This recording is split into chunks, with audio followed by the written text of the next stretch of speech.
STV news కి స్వాగతం. పటాన్చెరువు మండలం ముత్తంగి మున్సిపాలిటీ పరిధిలోని పిఎస్ఆర్ గార్డెన్లో ఇంద్రేశం ఇస్నాపూర్ మున్సిపల్ ఎన్నికల నేపథ్యంలో కాంగ్రెస్ పార్టీ ముఖ్య కార్యకర్తల సమావేశం నిర్వహించారు. ఈ సమావేశానికి ముఖ్య అతిథిగా తెలంగాణ రాష్ట్ర కార్మిక శాఖ మంత్రి వివేక్ వెంకటస్వామి, టీఎస్ఐఐసి చైర్మన్ నిర్మలా జగ్గారెడ్డి హాజరయ్యారు. ఈ సందర్భంగా ఆయన మాట్లాడుతూ మున్సిపల్ ఎన్నికల్లో ప్రతి కాంగ్రెస్ కార్యకర్త పార్టీ చేపట్టిన అభివృద్ధి కార్యక్రమాలను ప్రజల్లోకి తీసుకెళ్లాలని సూచించారు. ఇంద్రేశం ఇస్నాపూర్ మున్సిపాలిటీలో చైర్మన్ పదవులను కాంగ్రెస్ పార్టీ కైవసం చేసుకునేలా సమిష్టిగా కృషి చేయాలని పిలుపునిచ్చారు. ఈ కార్యక్రమంలో మెదక్ పార్లమెంట్ ఇన్ఛార్జ్ నీలమధు, పటాన్చెరువు నియోజకవర్గ ఇన్ఛార్జ్ కాటా శ్రీనివాస్ గౌడ్, పటాన్చెరువు మండల కాంగ్రెస్ పార్టీ అధ్యక్షులు సుధాకర్ గౌడ్, ఇస్నాపూర్ మాజీ ఎంపీటీసీ గడ్డం శ్రీశైలం తదితర కాంగ్రెస్ పార్టీ ముఖ్య నాయకులు, కార్యకర్తలు పాల్గొన్నారు.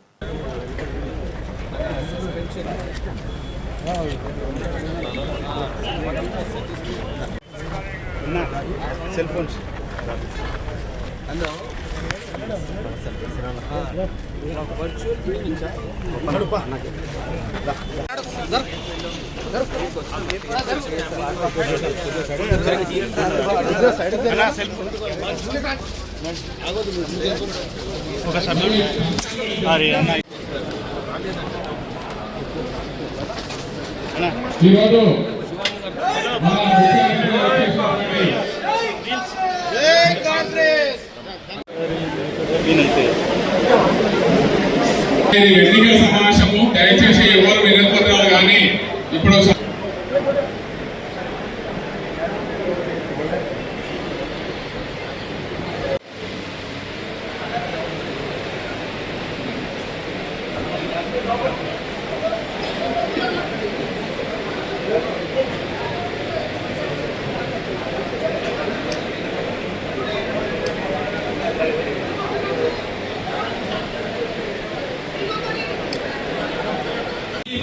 గతంలో ఇచ్చినటువంటి విన్నపాన్ని మీరు దృష్టిలో పెట్టుకొని కార్మికుల దృష్ట్యా ఇక్కడ ఐసీని ఓపెన్ చేయడం జరిగింది. దానికి కార్మిక పక్షాన జిల్లా తరఫున ప్రత్యేక కృతజ్ఞతలు తెలియజేస్తున్నాం సార్.